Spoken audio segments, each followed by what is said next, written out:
નમસ્કાર મિત્રો, આજની કહાની એક સત્ય ઘટના પર આધારિત છે. એક બાપ પોતાના સંતાનો માટે શું નથી કરતો?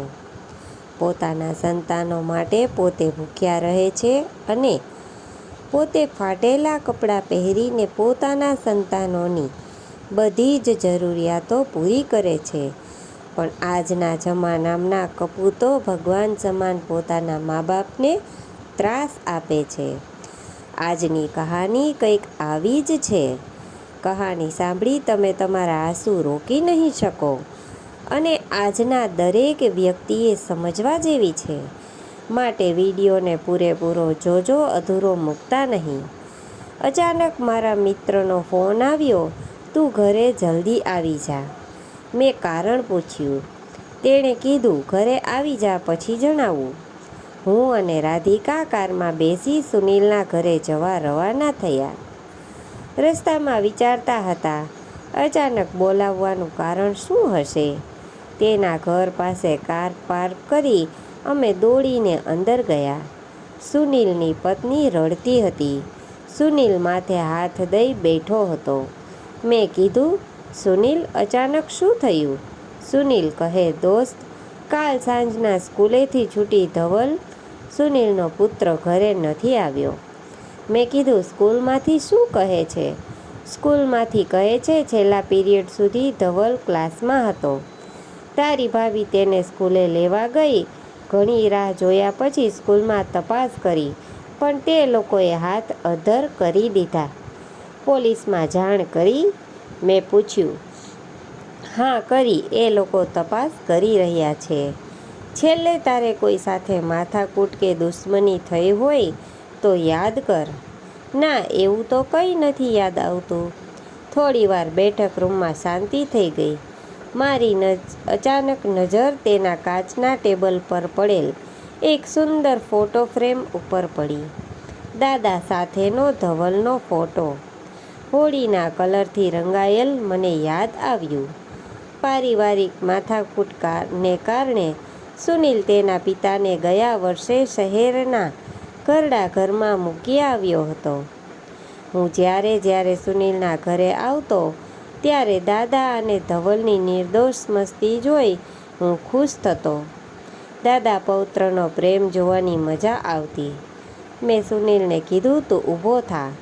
સુનિલ કહે, કેમ? મેં કીધું, સવાલ કરવાનો સમય નથી. સુનિલ અને તેની પત્ની ઊભા થયા. અમારી કારમાં બેસી ગયા. મારી કાર ઘરડા ઘર પાસે ઊભી રહી. મેં કીધું, સુનિલ, મારો અંતરાત્મા કહે છે ધવલ અહીં જ હશે. અમે દોડતા અંદર ગયા. દાદાનો રૂમ નંબર મને ખબર હતો, કારણ કોઈ વખત હું તેને મળવા જતો હતો.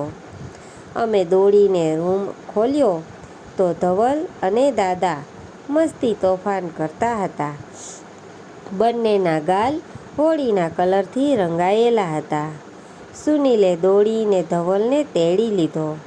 સુનિલ અને તેની પત્ની ધવલને ખૂબ ભેટીને ખૂબ રડ્યા. બેટા, આવી રીતે જાણ કર્યા વગર જતું રહેવાય? મારી આંખમાંથી પણ પાણી પડી રહ્યા હતા. મારાથી કડવું પણ સત્ય બોલાયા વગર રહેવાયું નહીં. મેં કીધું, સુનિલ, તને તારો પુત્ર ફક્ત 24 કલાક આંખથી દૂર થયો અને આટલું લાગી આવ્યું, તો વિચાર કર, આ પથારીમાં સૂતેલ નિસહાય તારો બાપ 1 વર્ષથી તને તેની રડતી આંખો શોધી રહ્યો છે. તેની વેદના અને લાગણીની કલ્પના આજે તો થોડી કરી લે. ધવલ સુનિલના હાથમાંથી ઉતરી ફરી દાદા પાસે જતો રહ્યો અને બોલ્યો, દાદા, આ લોકોને વઢો ને. મારે ઘેર નથી જવું. મને ઘરે નથી ગમતું. મેં કીધું, સોરી સુનિલ, બાળકોએ તો પરિવારનું ભવિષ્ય છે. તેઓને વર્તમાનમાં જ આવો ખરડાયેલો બતાવશો તો આવનાર ભવિષ્યમાં આ બાળક પાસે શું અપેક્ષા રાખીશ? બાળકો હંમેશા તમારું વડીલ પ્રત્યેનું વર્તન અને વ્યવહાર જોતા હોય છે. જેવું વાવો તેવું લણો, એ ભૂલતો નહીં. આ પગલું મને તારું ત્યારે પણ યોગ્ય નહોતું લાગ્યું અને આજે પણ નથી લાગતું. દરેક માને પોતાના સંતાન શ્રવણ જેવા ગમે છે, પણ પોતાનો પતિ જો શ્રવણ બનવાનો પ્રયત્ન કરે તો આંખમાં ખૂંચવા લાગે છે. આ તારો વ્યક્તિગત મામલો હોવાથી હું ચૂપ રહ્યો હતો, પણ આજે મેં મારી મર્યાદા લાગણીના આવેશમાં આવી તોડી છે, જેમાં મારો અંગત કોઈ સ્વાર્થ નથી. મને માફ કરજે દોસ્ત. મા બાપને સમજવા માટે મા બાપ બનવું પડે, કહી રડતી આંખે મેં રૂમની બહાર નીકળવાનો પ્રયત્ન કર્યો. ત્યાં સુનિલે મને ઊભો રાખ્યો. દોસ્ત, ઊભો રહે. તું અમારી દરેક મુશ્કેલીમાં અમારી સાથે ઊભો રહ્યો છે, માટે તને સત્ય કહેવાનો પણ એટલો જ અધિકાર છે. હું મારા બાપ પ્રત્યેની ફરજ ભૂલી ગયો હતો. મારા બાળકે અને તે મારી આંખ ખોલી મારી ફરજ પ્રત્યે જાગૃત કર્યો છે. તારો આભાર માનું એટલો ઓછો છે. આજે હું નિર્ણય લઉં છું. મારા પિતાને માન સન્માન સાથે હું અમારા ઘરે પરત લઈ જાઉં છું. દોસ્ત, ખૂબ ખૂબ ધન્યવાદ. દરેક સંબંધને સ્વાર્થથી જોવાને બદલે ઋણાનુબંધથી જોવાની આદત પાડ.